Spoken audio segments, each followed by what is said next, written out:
नमस्कार दोस्तों, मैं कन्हैया दुबे झारखंड प्लस से बोल रहा हूं। दोस्तों, आज का विशेष मुद्दा है, हम चर्चा करेंगे रेल दुर्घटना के बारे में।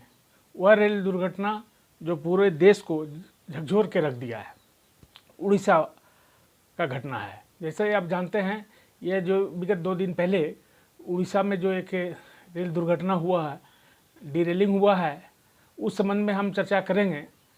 ये तो कई दशकों का, आप कह सकते हैं, बहुत बड़ा एक त्रासदी है रेलवे इतिहास में, जो एक बहुत ही दर्दनाक हादसा हुआ है, जिसका जिक्र करने को बनता नहीं है।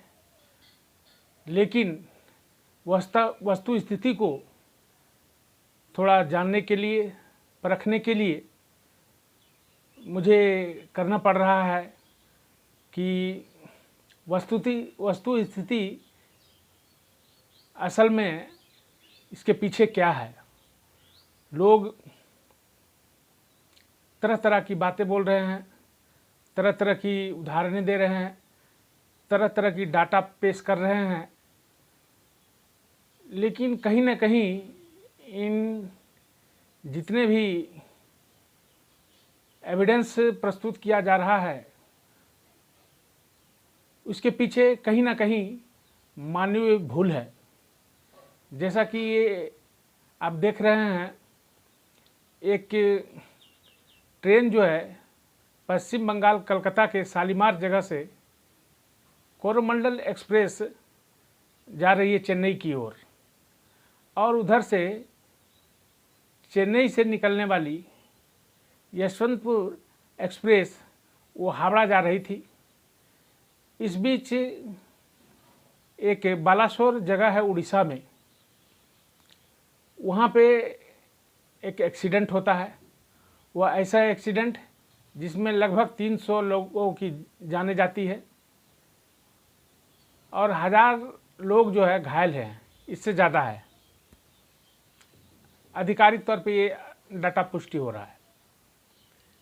यूँ हुआ कि एनिमेशन में जो देख रहे हैं आप, एक मालगाड़ी खड़ा है और उधर से जो है पश्चिम बंगाल से जो कोरोमंडल एक्सप्रेस जा रही थी, उसमें लोग खचाखच भरे हुए थे। और यशवंतपुर जो है उधर से आ रही थी, हावड़ा की ओर जा रही थी। तो ये दुर्घटना जो हुआ है बालासोर पॉइंट पे, वो ऐसा पॉइंट है जो सूत्रों से अभी तक पता चल रहा है कि यहाँ एक सिग्नल दिया गया था। वो सिग्नल मेन लाइन और लूप लाइन का होता है, और सिग्नल मेन लाइन का देकर वो लूप लाइन में चले गया गाड़ी। वह गाड़ी थी, आपको ये जो आ रही है गाड़ी, आप माफ़ कीजिएगा, ये गाड़ी जो आ रही थी हावड़ा से कोरोमंडल एक्सप्रेस, वो सिग्नल मिल गया उसे, और सिग्नल जो है लूप लाइन में चले गई वो। लूप लाइन में जो है एक माल गाड़ी जो है आयरन ओर से पूरा एकदम खड़ी हुई थी, पूरा ओवरलोड थी वो। ये रेलवे के आधिकारिक के ऑफिसर के द्वारा मैं बता रहा हूँ, जो स्टेटमेंट आया है उसके द्वारा, कि वो गाड़ी खड़ी हुई थी तो वो सिग्नल जो मिला, रॉन्ग सिग्नल, वो जाके जो है वो मालगाड़ी पे ये की एक्सीडेंट की कोरोमंडल। सबसे ज़्यादा क्षति इसी का हुआ है। उधर से आ रही थी यशवंतपुर एक्सप्रेस, और वो यशवंतपुर एक्सप्रेस जो थी उसका लास्ट का अंतिम डिब्बा, 2 डब्बा जो है, ये कोरोमंडल एक्सप्रेस से टकराया, जिसमें उसमें भी कुछ क्षति हुई है, वो भी पलटी, डिरेलिंग हुआ है। वस्तु स्थिति यही है, मानव भूल की। सिग्नलिंग जो हुआ था वो गलत ढंग से हुआ था, जिस कारण ऐसा घटना हुआ। और इस घटना के पीछे सूत्रों से ये भी पता चल रहा है कि इस घटना के पीछे जो है कहीं ना कहीं कुछ छेड़छाड़ भी हुआ है। ये बहुत बड़ी बात है, ये छेड़छाड़ भी हुआ है, ऐसा सूत्र से पता चल रहा है। अभी पूर्णतः रिपोर्ट जो है आया नहीं है।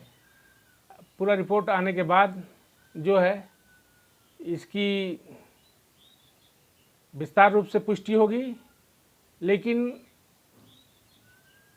एक सूत्रों से पता चला है कि मानव भूल के अलावा छेड़छाड़ से भी इनकार नहीं किया जा सकता है। बहुत बड़ी बात, ये बहुत बड़ी बात है कि छेड़छाड़ से भी वो जो सिग्नल है उससे भी छेड़छाड़ से इसका जो है इनकार नहीं किया जा सकता है।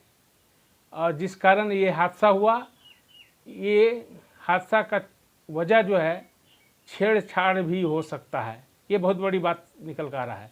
दोस्तों, मैं जितने भी लोग मारे गए हैं, जो घायल हुए हैं, उन लोगों के प्रति मैं संवेदना व्यक्त करता हूं। लेकिन संवेदना व्यक्त करने से ही केवल नहीं होगा,